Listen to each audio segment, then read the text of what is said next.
yourself in their shoes. Imagine you've done everything right your entire life.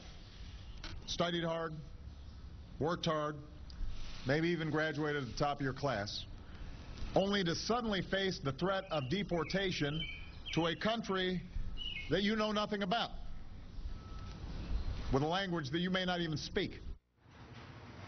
That's the president making the empathetic case for why this is a just right thing to do. Of course, those deportations were happening under his watch and accelerated, right? I mean, that was where this started in terms of the Obama administration, and we ended up here. You talked about the strategy of people pushing for the DREAM Act, changing from Congress to the president. When you made that strategic shift, how did you try to apply that pressure and to push for this?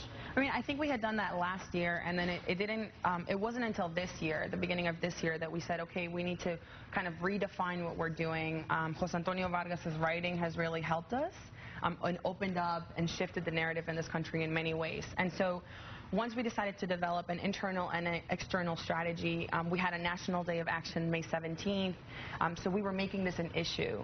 We were raising awareness about this. And then internally, we were also meeting with White House officials, with Senator Rubio, and with many folks. And it's important to say that I think a big turning point was when 96 professors, the brightest legal minds in this country, wrote a letter to President Obama saying, you have the liberty to do this. Yes. There was no longer a question about the legal objection here.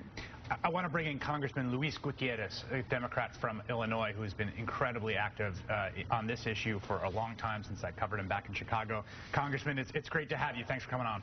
It's a pleasure to be with you, Chris, this morning. I want to get your reaction to the president's announcement on Friday, both Sure.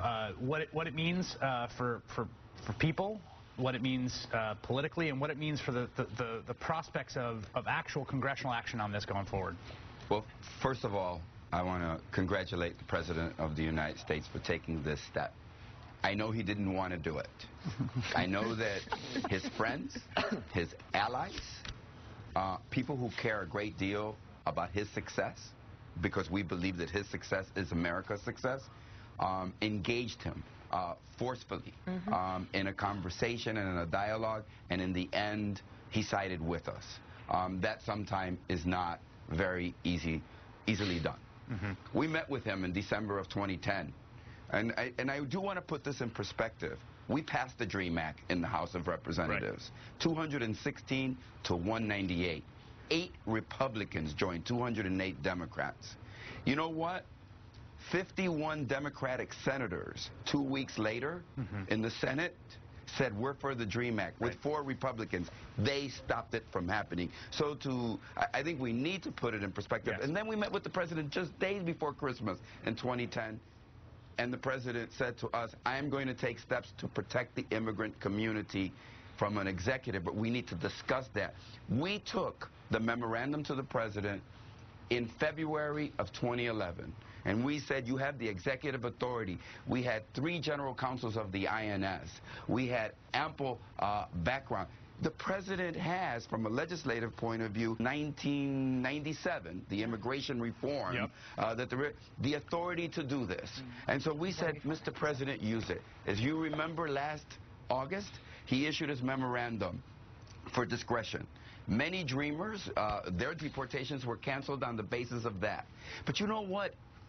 Many were still being caught up in the immigration system. Millions of American citizen children, their parents, were being deported and separated, and they had no criminal background. And we needed to fix this immigration system. So we continue to engage this president. I mean, Senator Durbin and what Senator... The problem many times in understanding how it is something arrives before the public is that, you know, we engage the president privately. We engage the president many times quietly, and many times I haven't done it quietly. but in this case, we said, you know what we think is important is to reach the goal. And so I just want to say that, you know, we had to meet with Janet Napolitano.